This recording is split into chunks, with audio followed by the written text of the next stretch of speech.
Olá, caros alunos da Escola Leopoldo Miranda.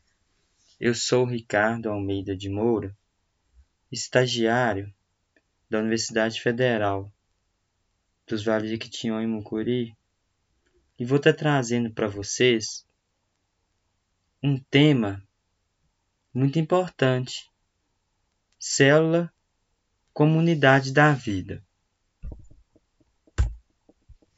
Então, pessoal, por que estudamos as células? Para isso, eu trouxe uma reportagem para vocês de uma revista digital da Galileu, que ela traz para a gente uma questão muito importante e atual, que é relacionado com o tratamento da doença do Covid-19. Então vamos lá, pessoal. Brasileiros investigam células-tronco como tratamento para a Covid-19. Terapia celular pode ajudar pacientes com síndrome respiratória aguda grave ao reequilibrar a resposta imunológica do organismo e reparar danos em órgãos. Então, essa reportagem traz para a gente uma questão muito importante. Por que a gente devemos estudar as células? Não é por que a gente estuda as células?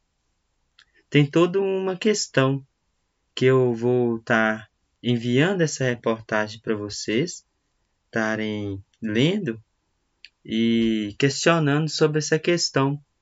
Por que a gente estuda as células e essa questão dos brasileiros estar investigando as células troncos para o tratamento da Covid-19. Que aí a gente vai ver um pouquinho sobre as células troncos, são as células capazes de diferenciar em qualquer outro tipo de tecido. Então vamos lá, pessoal. Eu vou dar uma passadinha rápida na reportagem. Ela traz para a gente, né, que o SARS-CoV-2 induz a produção de uma tempestade de substâncias chamadas citocinas, que são essas citocinas que vão prejudicar os órgãos vitais e levar a danos irreversíveis, principalmente nos pulmões, como explica a Moira Leão, que é uma doutora em implantodontia e diretora administrativa da Curitiba Biotech, que é a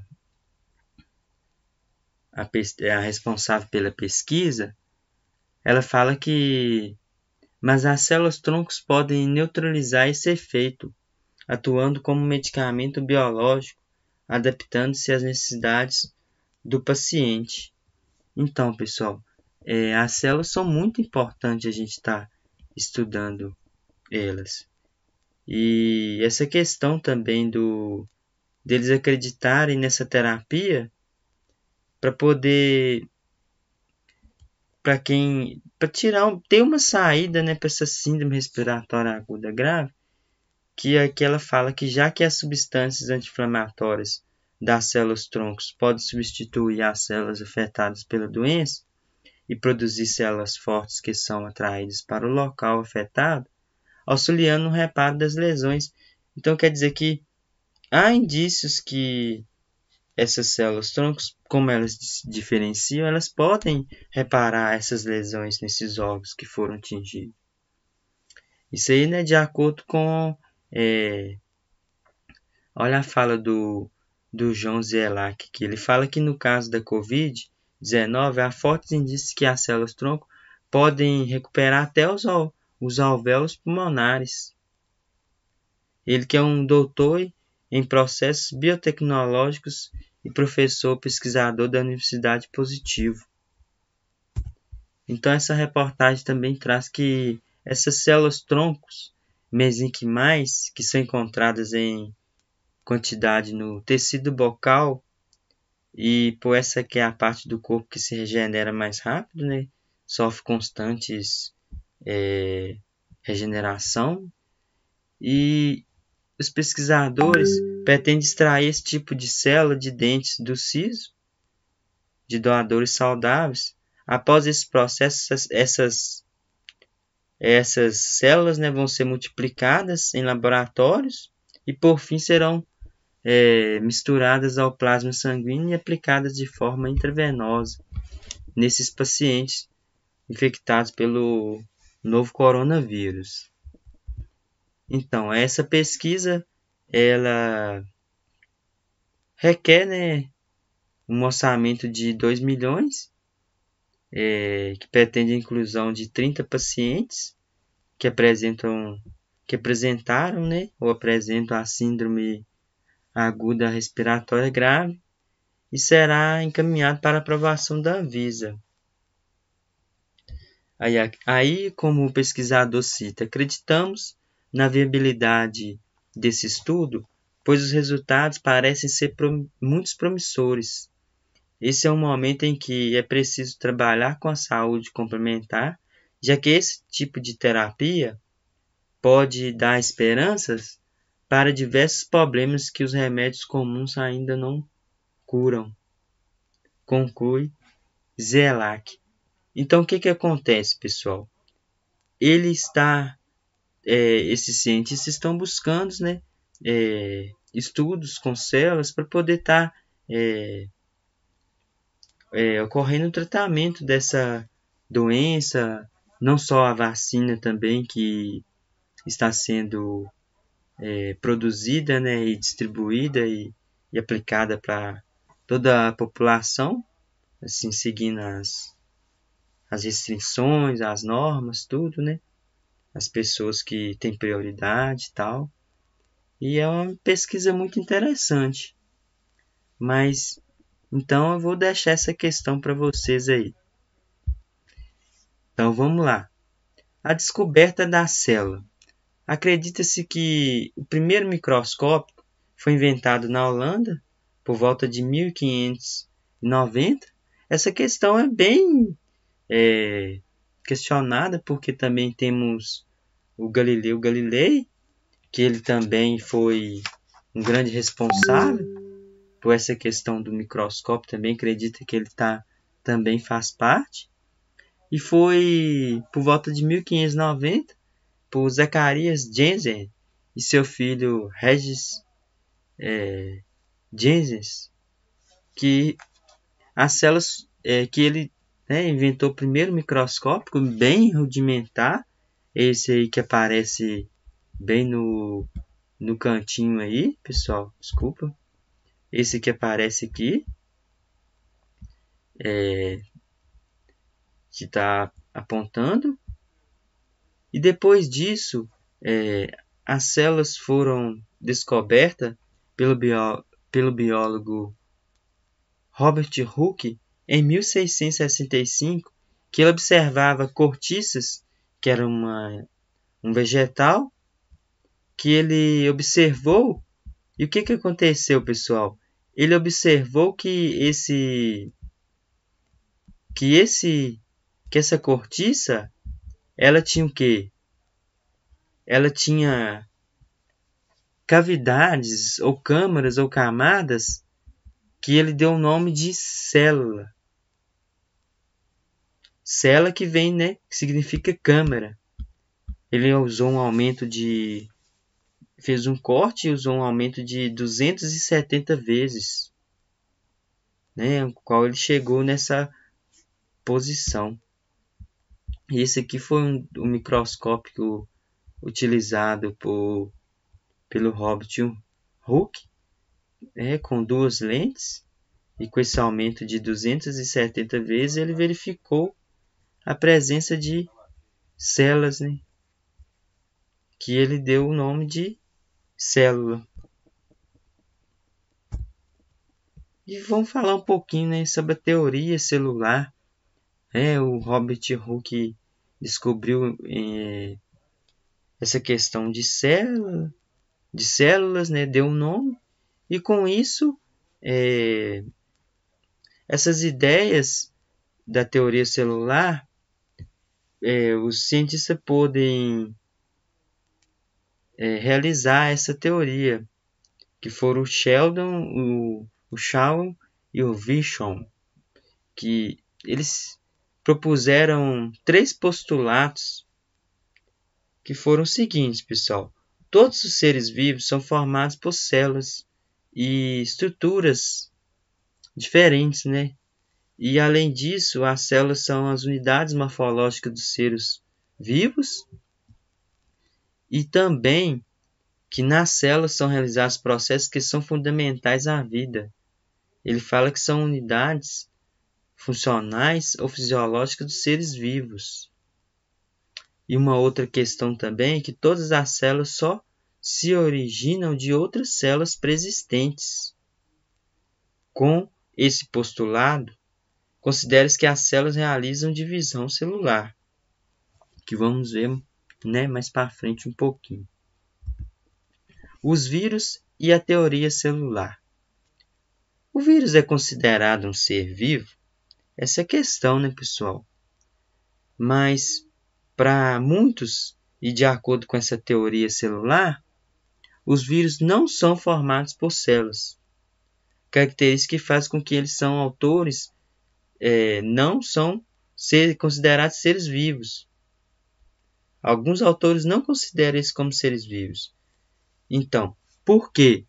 Porque para realizar suas atividades, ele é considerado um parasita intracelular obrigatório. Ou seja, ele só vai viver se ele parasitar outras células. Se ele só tem metabolismo a partir de outras células, seu funcionamento.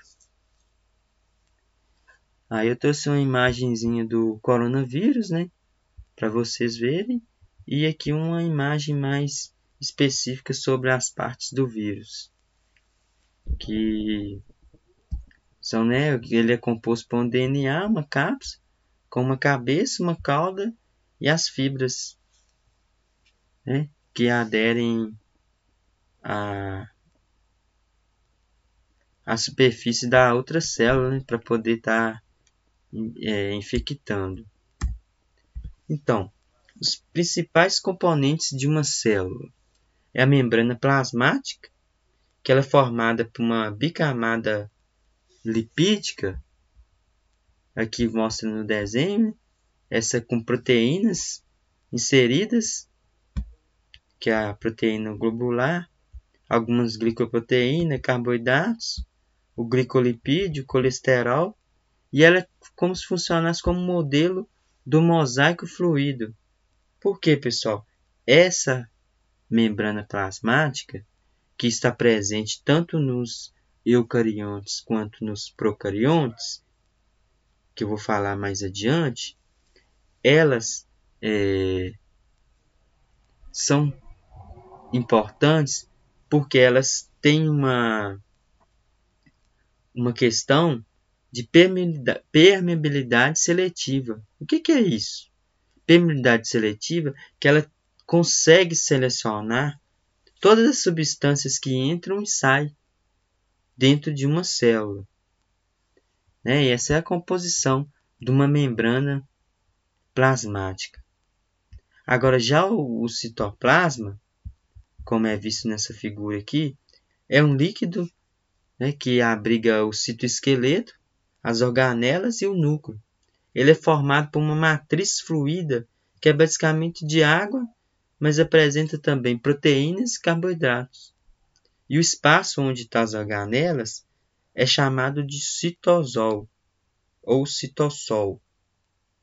O núcleo, presente apenas em eucariontes, o núcleo é delimitado por duas membranas chamadas de envoltório nuclear ou carioteca,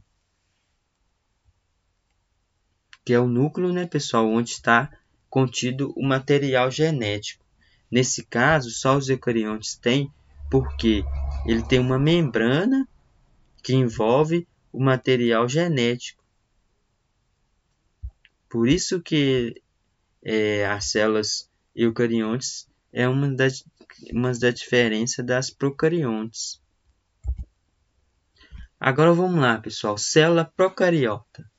As células procariotas, elas vêm do latim pro, que significa primeiro, e caro, núcleo, que elas são consideradas células que não possuem um envoltório nuclear.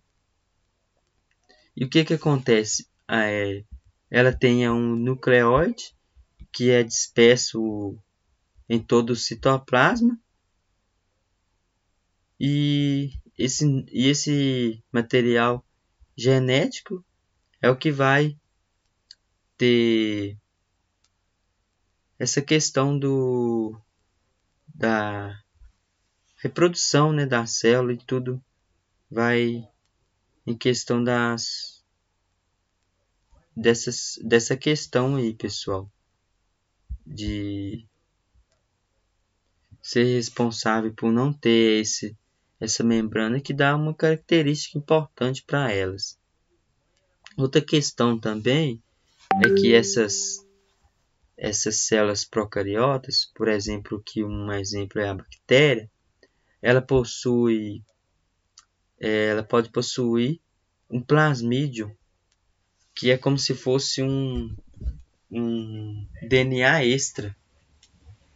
Entendeu, pessoal? Um DNA extra, e que pode sim trazer características também, e participa da conjugação. Essa célula, ela não tem organelas membranosas, possui apenas ribossomos. Ela também possui uma parede celular rica em peptídeo glicanos, e a presença de fibras, que são essas consideradas essas projeções aqui, de filamentos, e o flagelo também, que algumas bactérias podem ter tanto um quanto dois, ou até três, ou até mais flagelos. E também o flagelo é uma característica de algumas células eucariontes. Por exemplo, a célula, o espermatozoide, ele tem um flagelo. Agora vamos para as células eucariotas, pessoal. As células eucariotas, ela vem do grego eu que significa verdadeiro, e caro, que significa núcleo. São as células que apresentam núcleo, ou seja, o material genético envolvido pelo envoltório nuclear. Os organismos do domínio eucária, sendo encontrados, portanto, em protozoários, algas, fungos, plantas e animais. Além da presença de um núcleo definido, observa-se que esse tipo celular, a presença do citoplasma e de organelas membranosas, como eu vou citar exemplo para vocês aqui, e mais para frente eu vou estar especificando cada uma. Temos, temos as membranosas, como a mitocôndria, o complexo de Golgiense, que antes era chamado de complexo de Golgi, o retículo endoplasmático, que temos o retículo endoplasmático liso, e temos o retículo endoplasmático rugoso. Como vocês podem ver na figura, o que difere neles é a presença do ribossomo. Temos o peroxissomo, o lisossomo. Agora, na célula vegetal, a gente tem o vacúolo, mas em questão de tamanho eles são maiores, mas as células eucariotas também têm vacúolos que reservam substâncias também. Agora, já o cloroplasto é uma característica somente da célula vegetal, que é o cloroplasto que é responsável pela produção de energia, ou seja, ele que vai fazer a fotossíntese para a planta produzir a sua energia. Agora, pessoal, vou falar um pouquinho sobre as células eucariontes, a célula animal e a célula vegetal. A célula animal, ela se difere um pouco da célula vegetal em alguns aspectos. Um aspecto da célula vegetal é a parede celular, que a célula animal não tem parede celular, ela apresenta uma membrana plasmática, mas ela não tem parede celular. A parede celular também está presente nas bactérias, como a gente viu anteriormente. Temos algumas semelhanças e algumas diferenças. Elas apresentam mitocôndria, todas apresentam mitocôndria, tanto a animal quanto a vegetal, e possui lisossomo, animal só que produz, que tenha a lisossomo. A vegetal tem outro, não tem um lisossomo. Já o peroxissomo são presentes nos dois. E vamos ver essas diferenças aí ao longo da aula. Eu vou falar um pouquinho sobre as principais organelas. Temos o retículo endoplasmático liso, que ele está bem ligado à síntese de lipídios e carboidratos. Já o retículo endoplasmático rugoso, por que ele é rugoso? Porque nele está contido os ribossomos, que são responsáveis pela produção de proteínas, que essas proteínas são produzidas, e logo para frente a gente vai ver que elas são empacotadas e armazenadas pelo complexo de Golgi. Já o retículo endoplasmático liso, ele tem várias outras funções também como no fígado, auxilia na desintoxicação celular também. Já o ribossomo, pessoal, ele está relacionado com a síntese de proteínas, que eles estão presentes no retículo endoplasmático rugoso, e as proteínas são armazenadas no complexo de Golgi. Agora vamos falar do complexo de Golgi. O complexo de Golgi, ele possui como principal função secreção celular, ou seja, ele vai secretar todas essas proteínas para outras células, e tanto para outras células como também para a própria célula. E ele vai empacotar e armazenar todas essas proteínas. Já o lisossomo, ele é exclusivo das células animais, como eu havia falado, e ele está relacionado com a digestão intracelular. Aqui vocês podem observar que as partículas aqui estão sendo englobadas por esses lisossomos. Essas partículas são englobadas através de fagocitose e são digeridas por esses lisossomos. Agora vamos falar um pouquinho sobre as mitocôndrias, que estão envolvidas no processo da respiração celular. Ela tem vaginações e algumas membranas. Tem uma membrana externa e um espaço intramembranar, e uma membrana interna, que vai fazer o quê? Ela vai ser responsável pela produção de ATP. através da respiração celular. E ela também tem o DNA, elas têm DNA próprio, que é chamado de DNA mitocondrial, e elas são responsáveis pela essa respiração celular e dando energia para a célula. O peroxissomo, pessoal, ele destrói substâncias tóxicas, ele é bem responsável por essa desintoxicação da célula. Já os centríolos, pessoal, eles têm um papel importante na divisão celular, né, na reorganização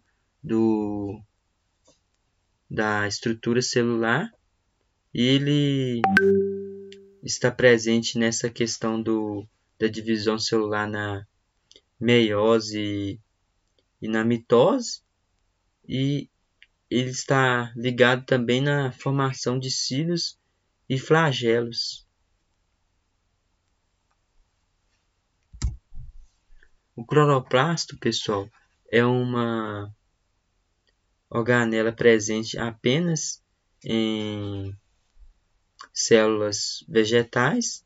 As células animais não têm cloroplasto, que ele que vai ser o responsável pela essa produção de energia através do processo da fotossíntese, para que a célula produza essa energia e vai ser armazenada por essa célula através dos lipídios. E vai ser a forma da célula ter uma energia para poder gastar, poder se sobreviver, né? Ter um gasto energético e ela mesma produzir essa energia. O vacúolo central, esse vacúolo está relacionado com a digestão intracelular e acúmulo de substâncias. Tem vários tipos de vacúolo. Esse é o vacúolo central, que eu estou mostrando para vocês aqui, mas tem vacúolos que podem armazenar toxinas, vacúolos que podem armazenar subpigmentos e vários outros. Tem os cromoplastos, que podem pigmentos, por exemplo, de cor das plantas. Isso tudo aí o vacúolo pode armazenar. Agora, pessoal, chegamos a uma questão muito importante. A gente falamos das células e tal. E por que estudamos as células? A gente viu aquela reportagem sobre o tratamento com células-troncos para tratamento da doença do Covid-19. Então, a gente tem o estudo da célula para a gente poder ver como que é e como funciona o corpo dos seres vivos. Tanto para poder evitar, prevenir e tratamento de doenças, para fazer previsões sobre o impacto do ser humano sobre as outras espécies do planeta, e a mesma como sua ação impacta na sua própria vida. Também a gente pode ver como nessa figura aqui a morfologia e a composição dos seres vivos, aqui no caso de uma planta, e também nas pesquisas de novos medicamentos e outras coisas. Mas isso tudo é importante para a gente saber essa questão da célula. Então, pessoal, eu queria trazer esse tema para vocês, que é as células, e deixar essas questões aí para vocês estarem pensando. E é isso. E um abraço a todos e até mais. E também, só para lembrar, pessoal, vamos lá no site que eu criei para você estar acessando. E essa aqui foram as minhas referências. E dúvidas, entre em contato por meu telefone, que é o 37199805045. E muito obrigado.